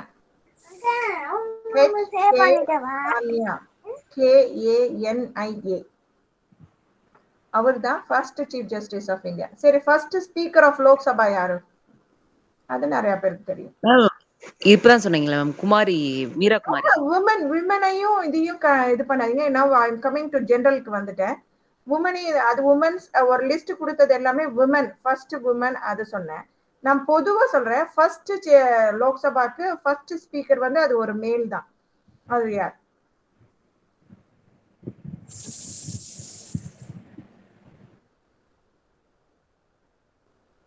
Mavalankar. கேள்விப்பட்டிருக்கீங்களா? GV மால்வங்கர். மால்வங்கர். மாவ்லங்கர் MAVLANKAR. மாவ்லங்கர். அவர் தான் ஃபர்ஸ்ட் ஸ்பீக்கர் ஆஃப் லோக்சபா. லோக்சபாவோட ஃபர்ஸ்ட் ஸ்பீக்கர். அது மாதிரி first Indian to become member of viceroy is HK Kania. அவங்க எதுக்குங்க மேடம் சொன்னீங்க? Chief justice of India. First chief justice. நிறைய இம்பார்ட்டன்டான ஜட்ஜ்மெண்ட்ஸ் எல்லாம் அவர் தான் கொடுத்திருப்பாரு. கண்ணையா வாங்குவாங்க மேடம், இல்ல கன்னியாங்களா? கனியா தான். He is a North Indian. Okay Kania அப்படிங்கிறாங்களே அது இது இட் இஸ் நாட் சரி கனியா லைக் தட் கனியா. நம்மளோட பேசிக்கா வந்த பல முக்கியமான ஜட்ஜ்மெண்ட்ஸ்ல அவர் இருப்பார், கண்டிப்பா இருப்பார். Very very eminent. நிறைய நம்மளோட பேசிக் விஷயங்களை செட்டில் பண்ண ஒரு டீம்ல அவர் இருந்தாரு. ஸோ நீங்க பழைய கேஸ் லாஸ் எல்லாம் பார்த்தீங்கன்னாக்கா உங்களுக்கு தெரியும் 1950s எல்லாம். அப்ப நம்ம புது கண்ட்ரி, நமக்கு பல பல விஷயங்கள பிரச்சனைகள் வந்துகிட்டே இருந்துச்சு. நம்ம இன்னும் இப்ப இருக்கிற மாதிரி இந்த ஃபுல் ஃபிளஷ் கான்ஸ்டியூஷன்லாம் அப்ப இல்லாத சமயத்துல அவங்களோட ஜட்ஜ்மெண்ட்ஸ் மேக்ஸ் எதெல்லாம் முக்கியமா இருக்குமோ அப்படிங்கிறது தான் இட் இஸ். அந்த மாதிரி விஷயங்கள்லாம் அவங்களோட டிஸ்கஷன்ஸ்லாம் நீங்க அது மாதிரி பழைய கேஸ் லாஸ்ல படிக்கும்போது வில் நோ தட் அவங்களோட கமாண்ட் ஓவர் த லா, ஒரு சட்டத்துல அவங்க எவ்வளவு கமாண்டா இருந்தாங்கன்னு நம்ம படிக்க முடியும். யூ ஜஸ்ட் நீங்க வெறும் இந்த கேஸ் லாஸோட இதை மட்டும் படிக்காம whenever டைம் வரும்போ உள்ளுக்குள்ள லா ஜட்ஜஸ் எப்படி டிஸ்கஸ் பண்ணாங்கங்கிறத நீங்க பாருங்க. அப்ப இருந்தவங்களுக்கும் இப்ப இருக்கிறவங்களுக்கும் வாஸ்ட் வித்தியாசம் இருக்கு. இருந்தாலும் இந்த லீகல் பாயிண்ட்ஸை எப்படி அவங்களோட ஜட்ஜ்மெண்ட்டை நியாயப்படுத்துறாங்கிறத நம்ம படிச்சு பார்த்தாலே தெரியும் என்ன ரீசனுக்காக அந்த ஜட்ஜ்மெண்ட்டை கொடுக்குறாங்க, why they came to that decision. அந்த டெசிஷன் வர்றதுக்கான ரீசன் அவங்க டிஸ்கஸ் பண்ணியிருப்பாங்க. அதுல பார்த்தாலே அவ்வளோ அழகான விஷயங்களை சொல்லியிருப்பாங்க. அது ஒரு அந்த பீரியட் வந்து ஒரு கோல்டன் ஏர் ஆஃப் இந்தியன் இந்த அட்வொகசியா இருக்கட்டும், ஜுடிஷியரியா இருக்கட்டும், அதை அழகா அப்படியே மூவ் பண்ணி கொண்டாந்தாங்க. So he is one of the main factor in Kania வந்து ரொம்ப ரொம்ப முக்கியமான ஒரு ஜட்ஜ் அதுல. இப்ப அடுத்ததுக்கு போலாமா? First Indian to become president of International Court of Justice. International court of justice உங்களுக்கு தெரிஞ்சிருக்கும் இல்லையா? இப்ப கூட நம்மால் ஒருத்தர் ஜட்ஜ் அப்பாயிண்ட் பண்ணாங்க இல்லையா? ஃபர்ஸ்ட் அவர் வந்து பிரசிடென்டா இருக்காரு ஐசிஜேல, இன்டர்நேஷனல் கோர்ட் ஆஃப் ஜஸ்டிஸ். அவர் யார்? Indian. No idea. Doctor Nagendra Singh. அவரு தான் ஃபர்ஸ்ட் இன்டர்நேஷனல் கோர்ட் ஆஃப் ஜஸ்டிஸ்ல பிரசிடென்டா போன இந்தியன். நாகேந்திர சிங், டாக்டர் நாகேந்திர சிங். சரி, ஹிஸ்டரிக்கு கொஞ்சம் போய் பார்க்கலாமா? ஃபர்ஸ்ட் முகல் எம்பரர் யாரு? முகலாயர் சாம்ராஜ்யத்தை உருவாக்கிய பாபர். S, barber. அது கரெக்டா சொல்லிட்டாங்க. திடீர்னு நம்ம நார்மலா இந்த லாவே பார்த்துட்டு இருப்போம், நடுவுல இது மாதிரி ஒரு சின்ன கொஸ்டினை கேட்டு நம்மள டெஸ்ட் பண்ணிடுவாங்க. அதுதான். சோ we have வரைக்குமே நாகேந்திர சிங் ஒருத்தர் மட்டும் தான் இருந்தாரா மேம் நம்ம இன்டர்நேஷனல் லா கோர்ட்ல? நிறைய பேர் அதுக்கப்புறம் நிறைய பேர் ஜட்ஜஸா போயிருக்காங்க இந்தியால இருந்து. But he is the president, first president. அந்த ஐசிஜேக்கு பிரசிடென்டா இருந்தவர், சீஃப் ஜஸ்டிஸ் மாதிரி. பிரசிடென்டா அப்பாயிண்ட் ஆன இந்தியன் ஜட்ஜ் அவரு நாகேந்திர சிங். நிறைய பேர் போயிருக்காங்க சிஜே ஐசிஜேவை பொறுத்த வரைக்கும். நிறைய இந்தியன்ஸ் அப்பாயிண்ட் ஆயிருக்காங்க. But he is first president. அதுல பிரசிடென்ட் அப்பாயிண்ட் ஆனவரே இவர் தான். கரண்ட்ல இப்ப யார் மேம் இருக்காங்க? I have no idea பா. நீங்க சர்ச் பண்ணி செலக்ட் பண்ணி என்கிட்ட கொடுங்க, சொல்றேன். Anyways I will give you, நான் பார்த்துட்டு சொல்றேன். சரிங்களா? இந்த क्वेश्चन 2018 சிவில் ஜட்ஜ்ல கேட்டிருந்தாங்க மேம். கேட்டிருந்தாங்களா? எஸ் மேம், பிரிலிமினரில கேட்டிருந்தாங்க. அதுதான், தெரிஞ்சுக்கோங்க. எங்க இருந்து வேணா எப்படி வேணா கேள்வியை கேட்கலாம். ஏன்னா நம்மளோட ஸ்ட்ராட்டஜி ஹாஸ் பீன் சேஞ்ச். அவங்களோட கொஸ்டின் கேட்க செட் பண்றவங்களோட ஸ்ட்ராட்டஜி எப்படி மாறிடுது. எங்கேயோ ஒரு சில விஷயங்களை நம்ம இன்னைக்கு காதுல வாங்கியிருக்கீங்க, டக்குன்னு அந்த ஆப்ஷன்ஸ் பார்க்கும்போது உங்களுக்கு ஞாபகம் வந்துடும். அது ஓ நம்ம பேசணுமே அப்படிங்கிற மாதிரி. ஃபர்ஸ்ட் பாரத் லா யாரு இந்தியால? மகாத்மா காந்தி. Definitely not. மகாத்மாலாம் ரொம்ப அதுக்கு முன்னாடியே நிறைய பேர் இருக்கு. முதல் பாரத் லா. பாரத் லா ஜே.எம். டாகோர் அப்படிங்கிறவர் தான் ஃபர்ஸ்ட் பாரத் லா. ஜே.எம். டாகூரா? டாகோர், TAGORE.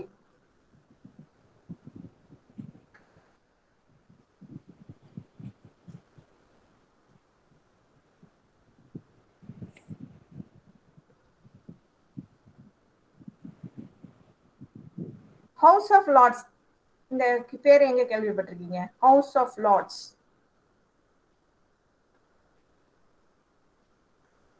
எந்த யூகேவோட அப்பர் ஹவுஸ் மேடம். யூகேவோட அப்பர் ஹவுஸ் வந்து ஹவுஸ் ஆஃப் லார்ட்ஸ்ன்னு சொல்லுவாங்க இல்லையா? இங்கிலாந்துல இருக்கிறது ஹவுஸ் ஆஃப் லார்ட்ஸ். அதுல ஃபர்ஸ்ட் இந்தியன் மெம்பர் ஆனது யார்? யூகேல ஹவுஸ் ஆஃப் லார்ட்ஸ் இருக்கு, நம்மளோட ராஜ்யசபா மாதிரி. அது அந்த ஹவுஸ் ஆஃப் லார்ட்ஸ்ல ஃபர்ஸ்ட் இந்தியன் ஒரு மெம்பர் ஆயிருக்கார். அவர் யார்? The first Indian member of House of Lords, Lord SP Sinha. ரொம்ப ரொம்ப முக்கியம் இது. எஸ்பி சின்ஹா வந்து அதுக்கப்புறம் இங்க வந்து பெரிய லீடர் ஆனாரு. எஸ்பி சின்ஹாங்கிறது ஏன்னா அங்கிருந்து நம்மளோட விடுதலை போராட்டத்துக்கு ரொம்ப ரொம்ப முக்கியமான ஒரு ஹெல்ப் பண்ண ஒரு சிலர்ல ஒருத்தர். அவர் இங்கிலாந்துல தான் இருந்தாரு, but he help lot of people.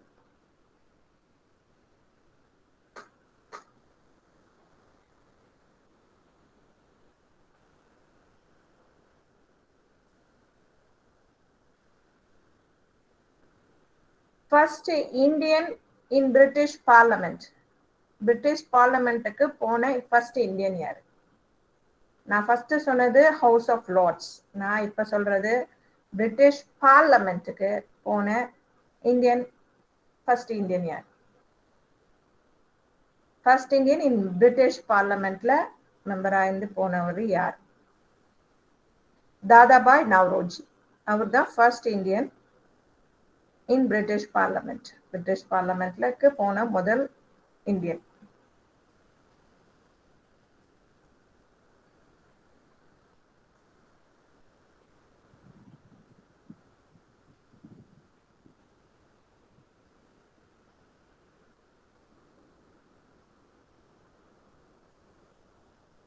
சரி, நம்ம ராஜ்யசபாவோட இதை பார்த்துட்டோம். இப்ப ஃபர்ஸ்ட் சேர்மன் ஆஃப் ராஜ்யசபா யார்? First chairman of Rajya Sabha. ரொம்ப ரொம்ப ஈஸியான கொஸ்டின். கொஞ்சம் யோசிச்சு பாருங்க. நம்ம ஊர்ல இருக்க ராஜ்யசபால ஃபர்ஸ்ட் சேர்மன் யாரு? யாரு சேர்மனா இருக்க முடியும் ராஜ்யசபாக்கு? அப்ப ஃபர்ஸ்ட் வைஸ் பிரசிடென்ட் யாரு? பிரசிடென்ட் ராஜேந்திர பிரசாத். ஜவஹர்லால் நேருவா ma'am? No, no, he is a prime. Sardar Vallabhbhai Patel ma'am. No, Radhakrishnan. Yes, Dr. Radhakrishnan the first chairman of Rajya Sabha யாருனாக்க டாக்டர் ராதாகிருஷ்ணன்.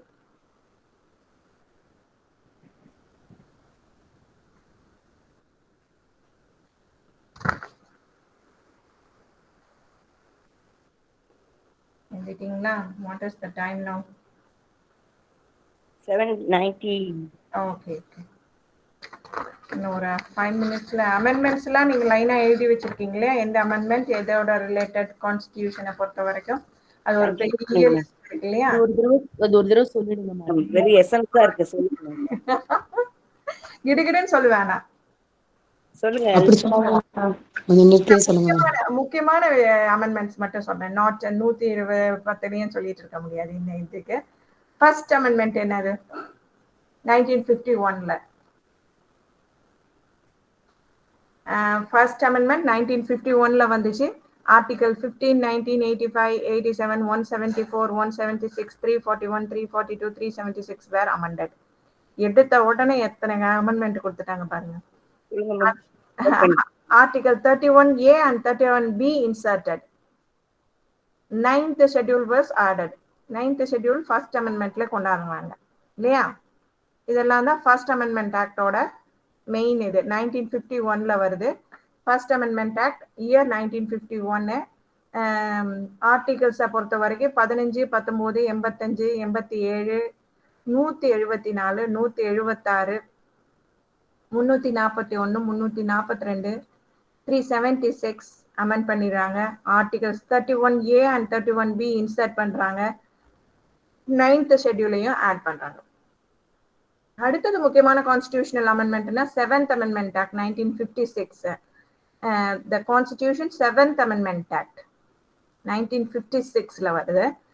அங்க என்ன பண்றாங்கன்னா act abolish the existence of classification of states into 4 categories. That is part A, part B, part C, part டின்னு ஸ்டேட்ஸை பிரிச்சு வச்சிருந்தாங்க இல்லையா முன்னாடி ஏர்லியர் கான்ஸ்டிடியூஷன்லயே உங்களுக்கு தெரியும், பார்த்தாலே தெரியும், டி பார்ட்ஸ் ஆஃப் ஸ்டேட்ஸ் வச்சிருப்பாங்க. reorganize them into 14 states and 4 union territories. மொத்தமா அதுக்கப்புறம் எல்லா ஸ்டேட்ஸையும் ஒன்னா பிரிச்சு சேர்த்து கூட்டி கழிச்சு எல்லாம் பார்த்து 14 ஸ்டேட் 6 யூனியன் டெரிட்டரியா பிரிச்சுட்டாங்க. அது பண்ணது எதுலன்னாக்கா 7th Amendment Act 1956ல.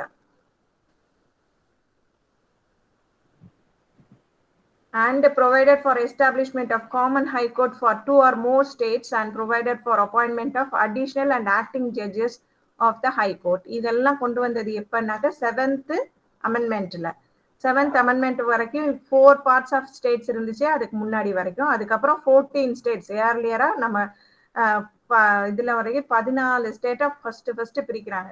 அதுக்கப்புறம் 6 யூனியன் டெரிட்டரிஸா பிரிச்சுட்டு அதுக்கு ரெக்கக்னைஸ் பண்றாங்க. அது வந்தது 7th Amendment Actல 1956ல. அது மாதிரி ரெண்டு மூணு ஸ்டேட்டுக்கு காமனா ஒரு ஹைகோர்ட் வச்சுக்கலாங்கிற ப்ரொவிஷனை கொண்டு வராங்க.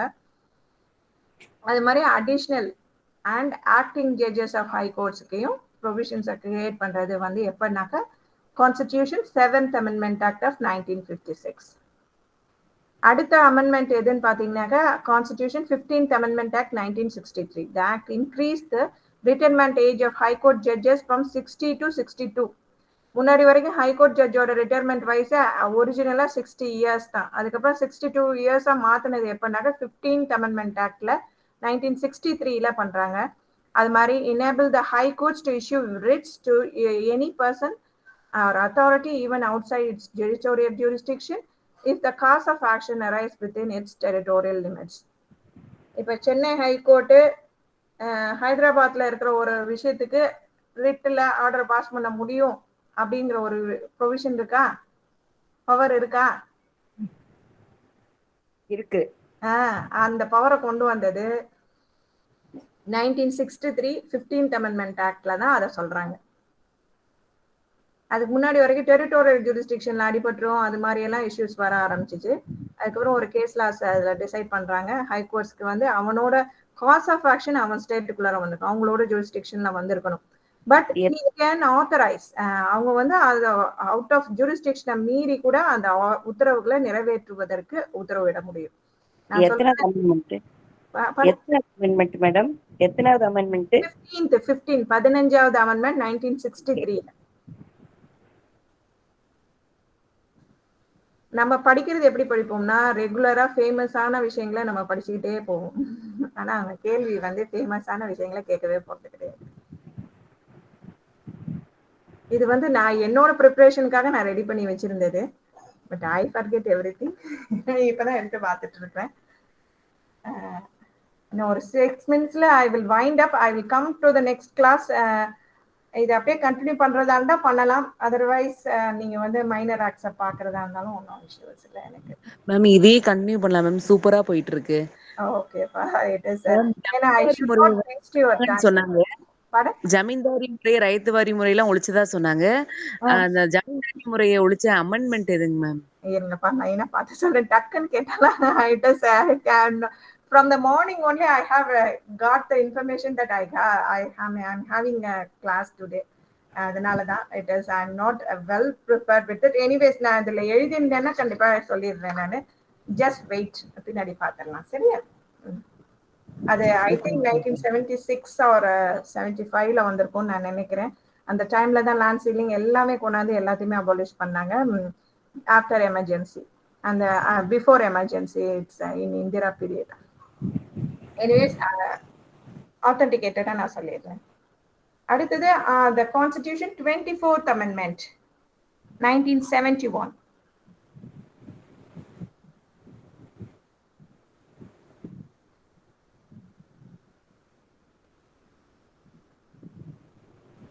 இது என்ன பண்றாங்கன்னா கோலக்நாத்ல சொன்னப்பட்ட எஃபெக்டுக்காக அதை நியூட்ரலைஸ் பண்றதுக்காக கொண்டு வரப்பட்ட அமெண்ட்மெண்ட் தான் 1971ல 24th Amendment. It affirmed the power of Parliament to amend any part of the Constitution. Amendment of Constitution ஒரு வாஸ்ட் ஏரியான்னு உங்களுக்கு தெரியும். அதுல கோலக்நாத்ல என்ன சொல்றாங்க, ஒரு லிஸ்ட் ஆஃப் ஒரு 5 கேசஸ் கொடுத்தாங்கல்ல சார், அமெண்ட்மெண்ட்டை பொறுத்த வரைக்கும் ரொம்ப ரொம்ப முக்கியமான கேஸ் லிஸ்ட் அது. ஃபர்ஸ்ட் ஒரு இதுல அமெண்ட் பண்ண முடியாது அப்படின்னு சொல்லிட்டாங்க. அப்புறம் கோலக்நாத்ல அமெண்ட், நான் எதை வேணா நீ அமெண்ட் பண்ணலாம் அப்படிங்கிற மாதிரி. கோலக்நாத்ல அமெண்ட் பண்ணவே முடியாது, நீ இஷ்டத்துக்குலாம் பண்ண முடியாது அப்படின்னு சொன்னாங்க. உடனே என்ன பண்ணிட்டாங்க, கான்ஸ்டிடியூஷனை அமெண்ட் பண்ணிட்டாங்க. பார்லமெண்ட் நினைச்சா கான்ஸ்டிடியூஷன்ல இருக்க எந்த பார்ட்டை வேணாலும் அமெண்ட் பண்ணலாம் அப்படின்னு சொல்லி ஒரு கொடுத்தாங்க. ஆனா சப்சிக்வெண்டா என்ன சொல்றாங்க, சுப்ரீம் கோர்ட் அதெல்லாம் பண்ண முடியாது, பார்லமெண்டால basic structure of constitution cannot be amended அப்படிங்கிற மாதிரி அது ஒரு லிஸ்ட் ஆஃப் 5 or 6 கேசஸ் இருக்கு. Very very important. நீங்க அதை எப்ப எப்படி மாத்தி கேட்டாலும் எழுதுற மாதிரி இருக்கணும். அந்த லிஸ்ட் ரெடியா வச்சிருக்கீங்களா? அந்த கோலக்நாத்ல சொன்ன விஷயத்துக்காக என்ன பண்றாங்க, 1971ல பார்லிமெண்ட்டுக்கு எந்த கான்ஸ்டிடியூஷன்ல எந்த பார்ட்டை வேணாலும் அமெண்ட் பண்றதுக்கு ஒரு பவர் இருக்கு. கேசவானந்த பாரதி கேஸ்ல கேசவானந்த பாரதி கேஸ்ல ஃபைனலா முடிக்கிறாங்க இல்லையா. இதை வந்து பேசிக் ஸ்ட்ரக்சரை அமெண்ட் பண்ண முடியாது, பட் மித்த எந்த பார்ட்டை வேணாலும் பார்லிமெண்ட் நினைச்சா மாத்திக்கலாம் அப்படிங்கிற மாதிரி ஒரு இது கொண்டாந்து கொடுத்துட்டாங்க இல்லையா. அதுக்கு முன்னாடி சீரீஸ் ஆஃப் கேசஸ் இருக்கு. அதுல ஒரு 5 கேசஸ் இருக்கு. I will give you the list. அது கிளியரா அந்த லிஸ்ட்டை நீங்க மனப்பாடம் பண்ணிட்டீங்கன்னாக்க அமெண்ட்மெண்ட்ஸ்ல பத்தி எந்த கொஸ்டின் கேட்டாலும் பொழுது கட்டிடலாம், எப்படி வேணா எழுதிடலாம். எப்படி yes, I will give you the list of. அது மாதிரி ஒவ்வொரு நீங்க முக்கியமான விஷயத்தை எடுத்துக்கிட்டீங்கன்னா ஒரு 5 இம்பார்ட்டன்ட் லேண்ட்மார்க் ஜட்ஜ்மெண்ட்ஸை நீங்க எழுதி வச்சுட்டாலே ஹவு தே டெவலப்ட் அந்த ஒரு இன்னைக்கு இருக்கிற அந்த லீகல் பொசிஷனுக்கு எப்படி கொண்டு வந்தாங்க, ஹவு த ஜட்ஜஸ் அதை எப்படி இன்டர்பிரட் பண்றாங்க, கான்ஸ்டிடியூஷனோட ப்ரொவிஷன்ஸ் எப்படி எல்லாம் இன்டர்பிரட் பண்ணி அது இது தப்பு இது சரின்னு எப்படி ஜட்ஜ்மெண்ட்டுக்கு வராங்கிறத we can understand, we can understand. அதுக்கப்புறம் பண்ணிட்டீங்கன்னாக்க கான்ஸ்டிடியூஷன் மாதிரி ஒரு ஈஸியான சப்ஜெக்ட் எதுவுமே இருக்க முடியாது. பட் நம்மளோடது ரொம்ப லென்த்தியா இருக்கிறதுனால வி கெட் ஃப்ரஸ்ட்ரேட்டட். ஒரு சில சமயம் இந்த ஆர்டிகல்ஸோட நம்பர்ஸ் நமக்கு குழப்புற மாதிரி இருக்கும். But repeated practice it will you can gain it. பொதுவாக நம்ம இங்கே மொஃபசல் ப்ராக்டிஸ்ல இருக்கிறவங்களுக்கு நம்ம ரொம்ப கான்ஸ்டிடியூஷன் தொடர்றது இல்லை, அதனால வர ஒரு மலைப்பு தான் அதெல்லாம். But we will do it. அது ஒன்றும் ஒரு ரிப்பீட்டடா நட்ஷலா படிச்சுக்கணும். ரொம்ப டீடைல்டா போய் இது பண்ணணுங்கிற அவசியம் இல்லை. நட்ஷலா இந்த ஆர்டிகல்ஸ்ல இருந்து இந்த ஆர்டிகல்ஸ் வரைக்கும் இதை ரிலேட் பண்றாங்கன்னு தெரிஞ்சுக்கிட்டாலே போதும். அதனால கான்ஸ்டிடியூஷனை பொறுத்த வரைக்கும் பெருசா இந்த 24th அமெண்ட்மெண்ட் அந்த 71ல இருந்து 77 வரைக்கும் இருக்கிற பீரியட்ல வாட் வி லேர்ன்ட், அதுதான் முக்கியமா நம்மளோட தலையெழுத்த மாத்தின அமெண்ட்மெண்ட்ஸ். நம்ம உங்களுக்கே தெரியும் இல்லையா, 24th அமெண்ட்மெண்ட்லேருந்து 70 வரைக்கும் இருக்கிற அமெண்ட்மெண்ட்ஸ் ரொம்ப ரொம்ப முக்கியமான அமெண்ட்மெண்ட்ஸ். அது நிறைய விஷயங்களை நம்மளோட இந்தியாவோட பல விஷயங்களை அப்படியே மாத்தி புது ஸ்ட்ரக்சரை கொண்டு வந்தாங்க. அந்த மாதிரி அந்த விஷயங்களை ரொம்ப ரொம்ப கேர்ஃபுல்லா படிச்சுக்கணும். இதுல இந்த 24th அமெண்ட்மெண்ட்ல தான் இந்த கோலக்நாத் கேஸ்ல வந்த அட்வர்ஸ் ஆர்டரை இது பண்றதுக்காக எங்களுக்கு பார்லிமெண்ட்டுக்கு ஃபுல் பவர் இருக்கு, நாங்க எதை வேணா மாத்துவோம். அப்படி நான் மாத்துறேன்னு சொன்னாக்க பிரசிடென்ட் கண்டிப்பா அசன்ட் கொடுத்து தான் ஆகணும், அவருக்கு வேற ஆப்ஷனே கிடையாதுன்னு வேற எழுதி வச்சாங்க. அந்த அமெண்ட்மெண்ட் வந்து 24th அமெண்ட்மெண்ட் 1971ல. With this, I am concluding my today's class because today is Monday. உங்களுக்கு மித்த வேலைகளும் இருக்கும் இல்லையா. நான் நெக்ஸ்ட் கிளாஸ்ல I will continue with the list